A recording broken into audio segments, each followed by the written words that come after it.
Jung va même jusqu'à dire que l'ombre de notre soi, hein, le soi étant notre totalité psychique et spirituelle, c'est le mal absolu. Et lui, il parlait souvent du diable, d'ailleurs, dans son œuvre, en tant que mal. Voilà.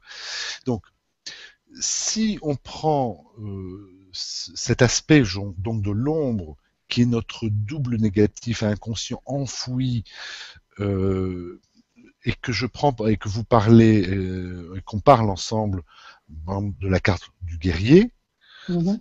bon, comment un guerrier peut-il être négatif? Il y a la réponse en dessous, hein, mais comment un guerrier, est-ce que tu peux expliquer comment un guerrier en soi, qui est dans notre ombre, peut être négatif?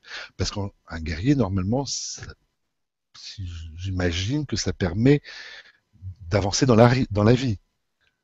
C'est ce que imagine le guerrier aussi. Hein.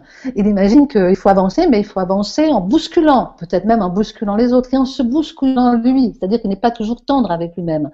Donc il a appris à être comme ça. En effet, peut-être que quand il était petit, on lui a dit arrête de jouer, arrête de rêvasser, allez, fais des choses, un peu dans l'action, c'est comme ça que tu vas y arriver plus tard. Donc peut-être qu'il a appris ça, et que tout son côté rêveur, parce qu'on verra qu'on a aussi des pardons qui sont des pardons positifs, qu'on a lâchés, qu'on a laissé tomber de côté, qu'on a laissé de côté, ou alors, bon, peut-être qu'il lui est arrivé quelque chose et qu'il s'est dit, moi, je vais me défendre comme ça. Mais est-ce que c'est vraiment lui finalement? En fait, la part d'ombre, elle est vraiment ombre que si elle dérange. C'est-à-dire que si je suis trop en colère, ou si je n'arrive pas à me faire des amis, ou si tout le monde me dit mais oh, qu'est-ce qu'elle est fatigant, et que moi je sens bien que là dans ma vie je suis pas en paix, je suis pas dans l'harmonie en fait. Parce que je peux être guerrier, et on en voit des guerriers qui sont guerriers jusqu'au bout de leur vie, et qui vont s'épuiser, et puis c'est pas un souci, hein. Peuvent garder cette part d'ombre là. Mais c'est ombre juste parce que ça a été à un moment donné créé en fait. Ça a été créé et il faut voir aussi surtout l'émotion qui va avec. C'est-à-dire qu'on peut avoir un guerrier triste. Hein. Il y a un guerrier, soit, mais qu'est-ce qu'il a, quelle émotion il a? Parce que l'émotion est importante. C'est pour ça que j'ai mis les cartes émotions qui sont importantes.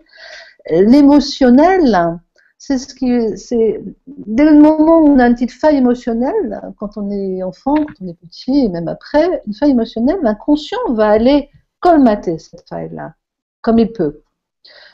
Et c'est ce qui va nous donner justement un comportement spécifique qu'on va répéter après à chaque fois qu'on va avoir la même chose qui arrive. Donc c'est ce comportement-là, et on ne sait pas d'où il vient. On se dit, je ne peux pas m'empêcher d'avoir peur de ceci, cela, je ne peux pas m'empêcher de pleurer, je suis trop sensible, je ne peux pas m'empêcher de me mettre en colère, c'est comme ça. Bon, on peut dire, c'est comme ça, je me mets en colère, si tu n'es pas content, c'est la même chose. On peut dire aussi, pourquoi je me mets toujours en colère? Est-ce que je ne peux pas vivre les choses un peu plus calmement, un peu plus paisiblement? C'est là que c'est intéressant, bien sûr, parce que la personne qui ne veut pas lâcher sa colère, on ne va pas lui faire lâcher, bien sûr. Hein.